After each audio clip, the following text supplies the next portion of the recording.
Baik, Assalamualaikum warahmatullahi taala wabarakatuh dan selamat malam. So untuk yang pertama ni kita lihat pada soalan nombor 2. Soalan nombor 2 iaitu Encik Jamil. Encik Jamil adalah seorang pengurus di sebuah syarikat. Okey, so Encik Jamil merupakan seorang pengurus di sebuah syarikat. Gaji tahunannya pada tahun 2020. Okey, so ingat tengok perkataan tahunan. Maknanya ini adalah merupakan dia punya pendapatan tahunan. Bersamaan dengan 146,200. Pada tahun tersebut dia membayar zakat. Okey, kita warnakan. Okey, zakat dengan warna biru. Okey, so 2,500. Okey, zakat. Kenapa cikgu warnakan dengan warna biru? Sebab nanti dia akan dapat rebate atas bayaran zakat yang dikeluarkan. Okey, kemudian diberi bahawa jumlah pelepasan cukainya ialah 46,250. Okey, so dia kata jumlah pelepasan cukai ialah 46,250. And then satu lagi maklumat yang dibagi tahu kat sini, PCB iaitu potongan cukai bulanan dibuat sebanyak 1,400 setiap bulan. Maknanya setiap bulan, okey, setiap bulan Encik Jamil punya potongan cukai adalah sebanyak 1,400. Okey. So kat sini soalan yang pertama, soalan yang pertama dia minta hitung pendapatan bercukai. Jadi macam mana kita nak kira pendapatan bercukai? Seperti mana yang kita dah pelajari sebelum ini, pendapatan bercukai adalah bersamaan dengan apa? Bersamaan dengan pendapatan kasar. Okey, tolak. Okey, pendapatan kasar tolak dengan apa? Tolak dengan pendapatan, bukan pendapatan, pengecualian cukai. Dan yang kedua tolak dengan apa? Pelepasan. Okey, dalam kes Encik Jamil, kita tengok pendapatan kasar dia berapa? 146,200. So kita tulislah 146,200. Tolak pengecualian cukai. Ada tak dia dapat pengecualian cukai kat sini?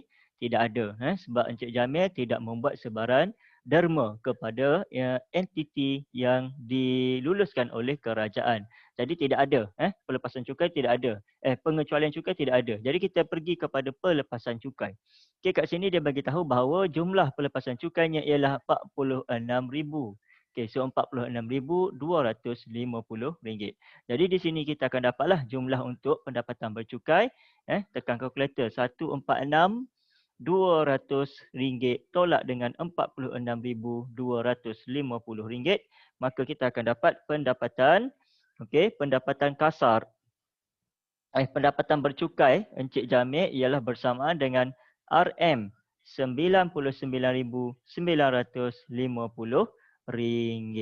Okey, baik. Jadi selesai untuk soalan yang pertama. Okey, faham kan? Dan yang kedua, kita pergi kepada B.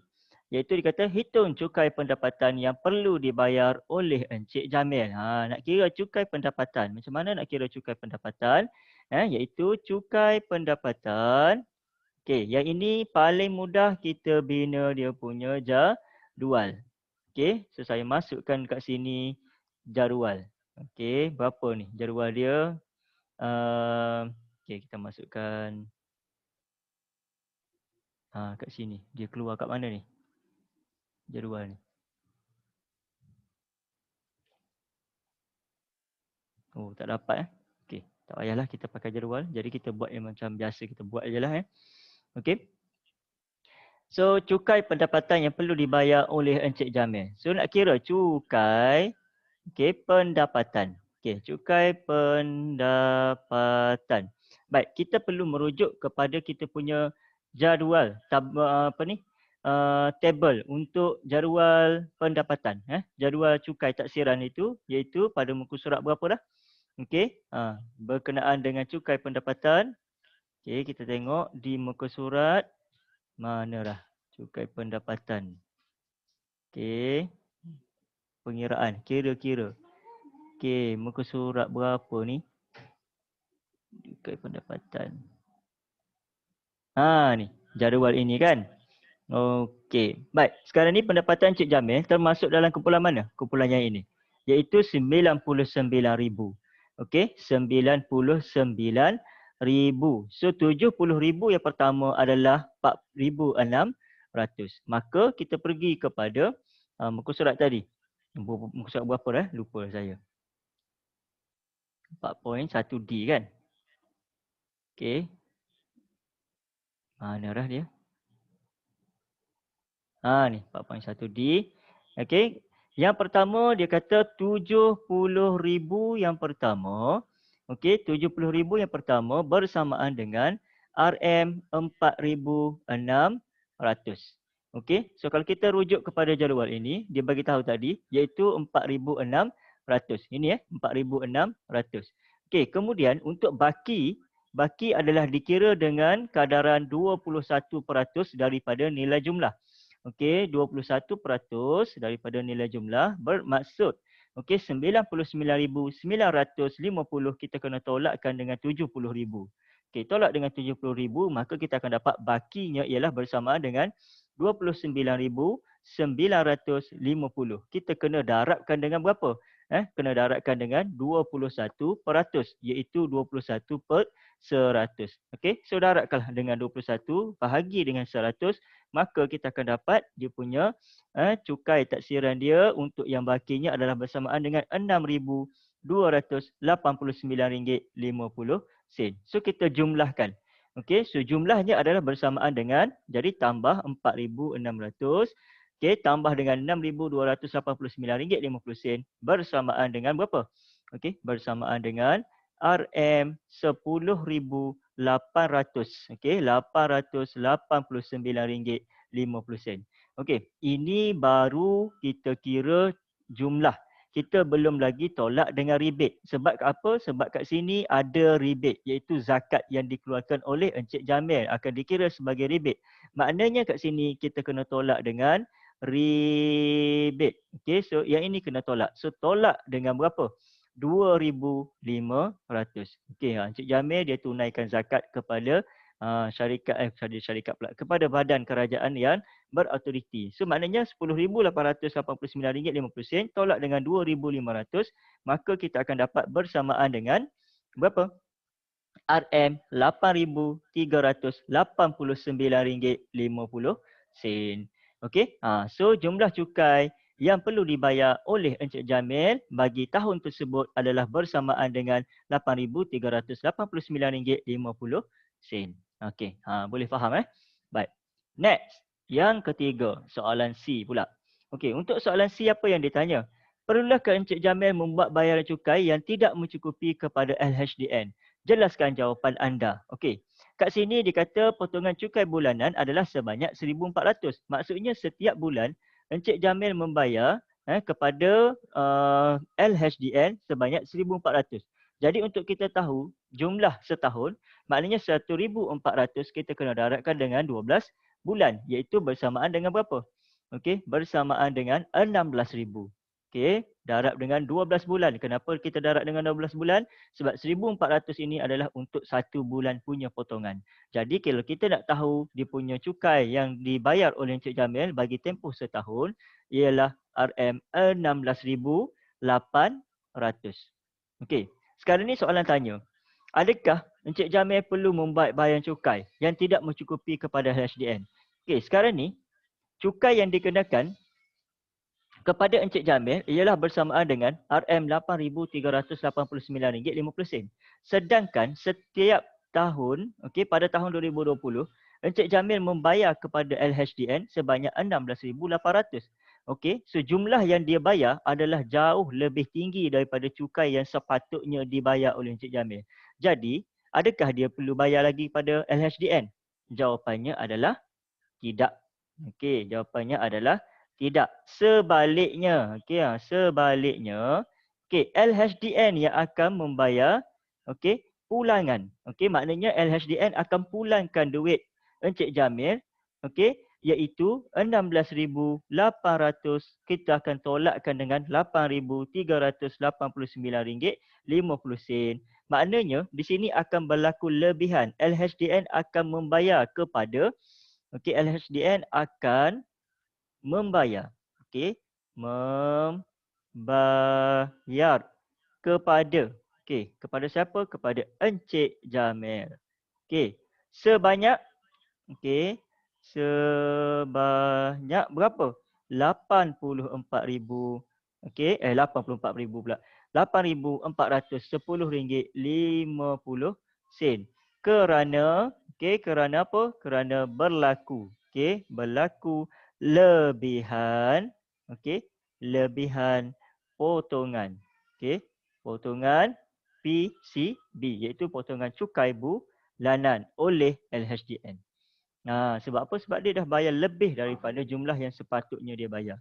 Okey, so Encik Jamil ni merupakan seorang yang bertanggungjawab lah sebab dia menunaikan tanggungjawab dia iaitu membayar cukai kepada kerajaan menerusi potongan gaji. Potongan gaji iaitu melalui kaedah PCB iaitu potongan cukai bulanan. Okey, so selesai untuk soalan 4.1D. Iaitu kita membincangkan tentang cukai pendapatan. Okey, baik. Seterusnya kita akan beralih kepada latihan yang berikutnya iaitu pada muka surat 26.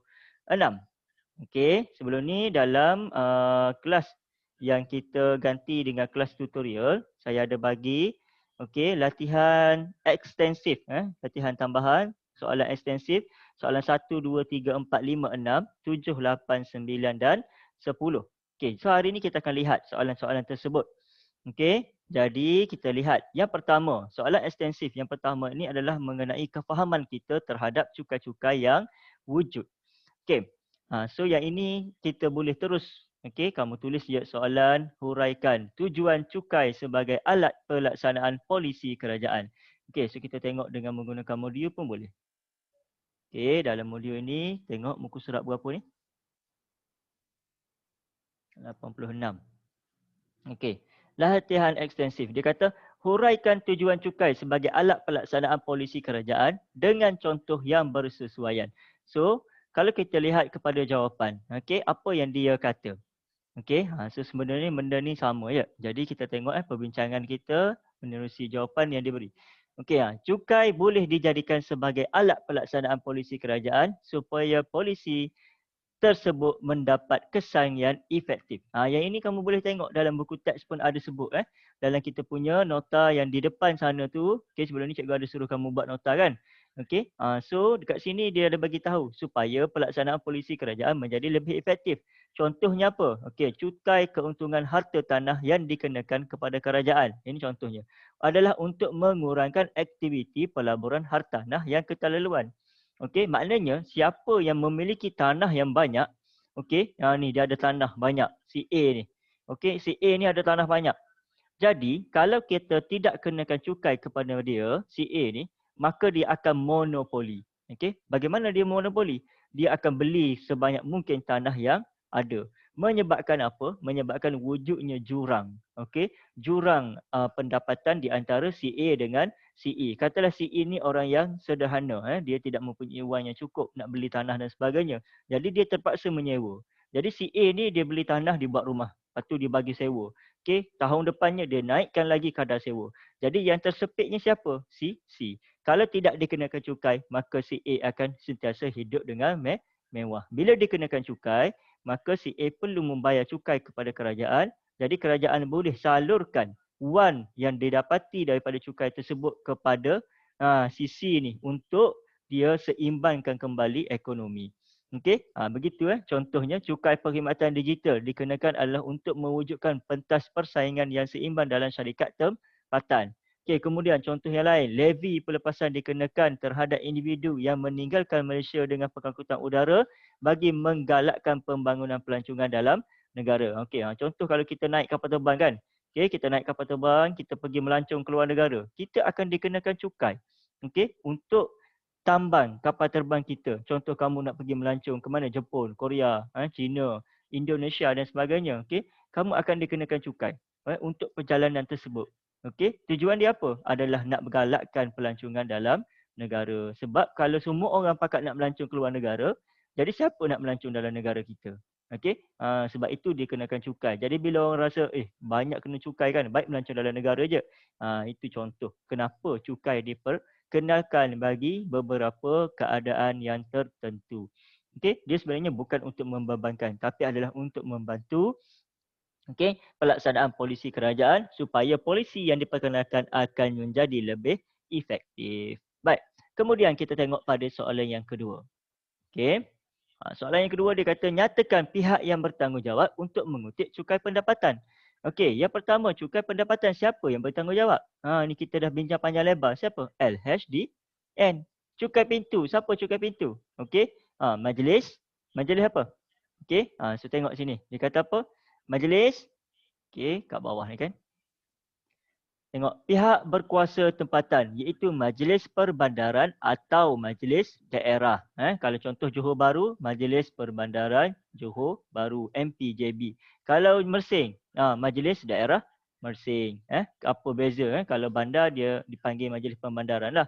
Okey, kalau macam Mersing daerah biasa, so dipanggil Majlis Daerah. Okey, begitulah contohnya.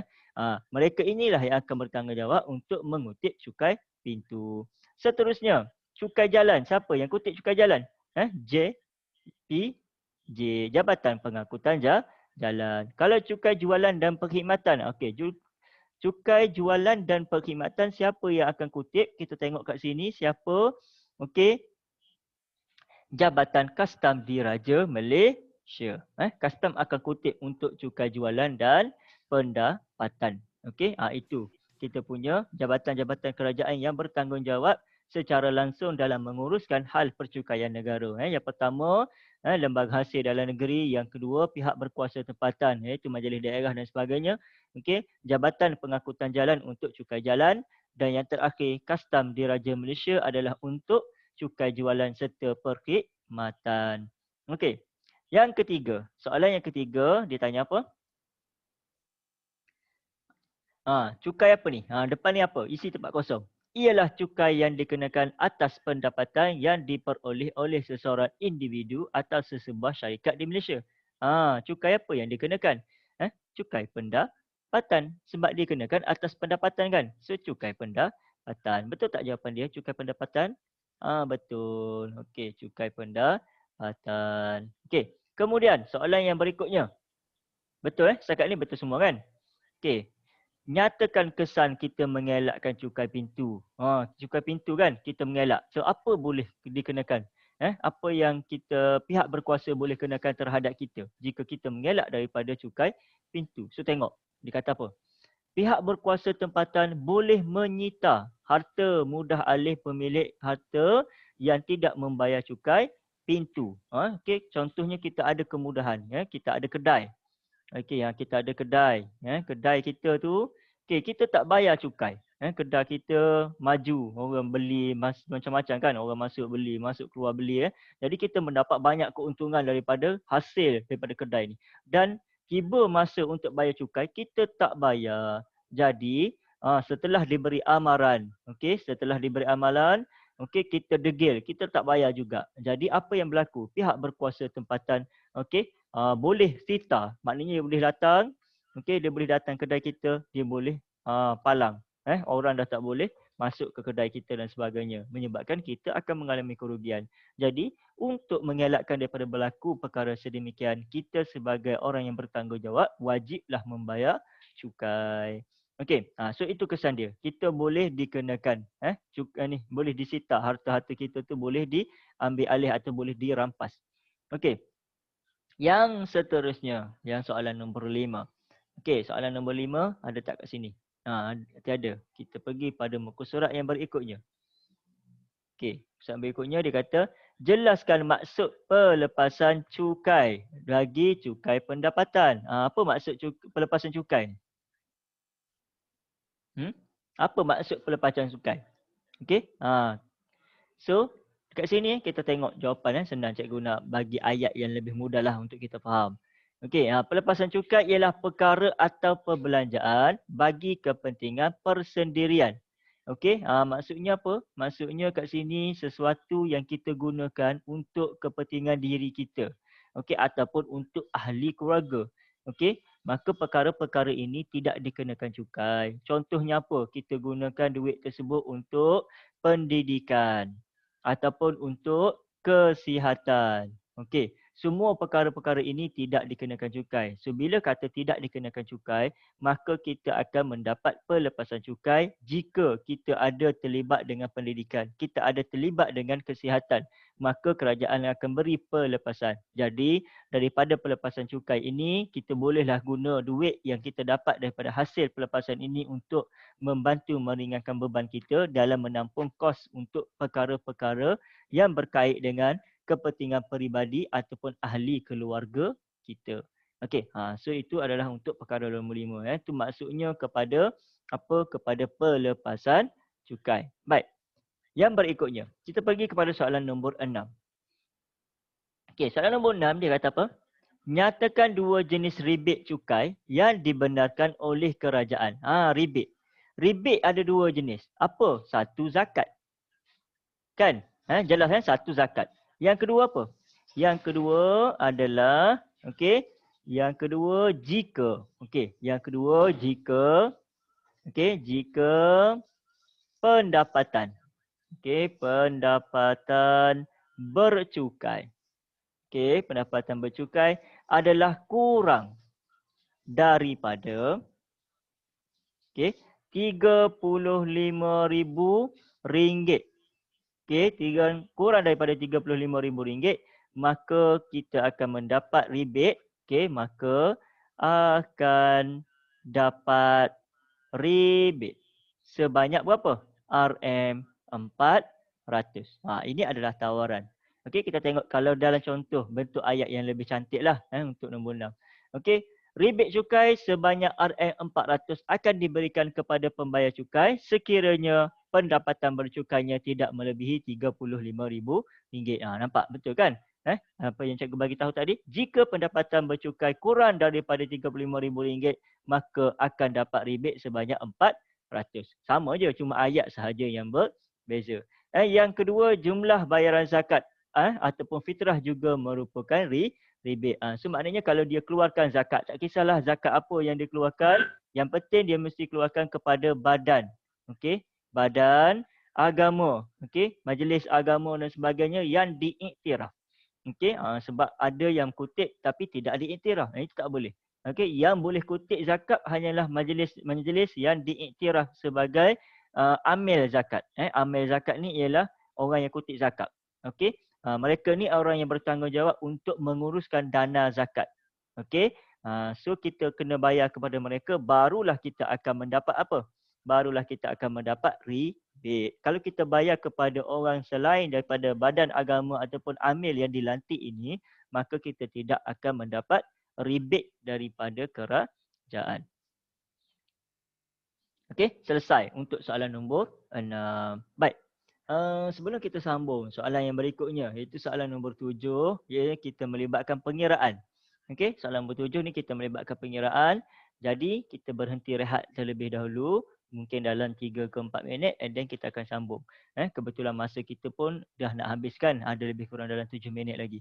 Jadi kita rehat dahulu, sambil-sambil tu kamu cuba fahamkan balik soalan 1 hingga soalan 6. Kalau ada soalan, kamu boleh WhatsApp cikgu sementara. WhatsApp terus dalam grup, tak ada masalah. Jadi nanti lepas ni kita boleh bincang. Kalau ada kurang faham di mana-mana, okay, kita boleh bincang terus. Okey. So untuk sesi hari ini kita berhenti rehat dekat sinilah. Kita berhenti rehat seketika. Nanti kita akan sambung. Lepas ini cikgu akan bagi link yang baru. Okey.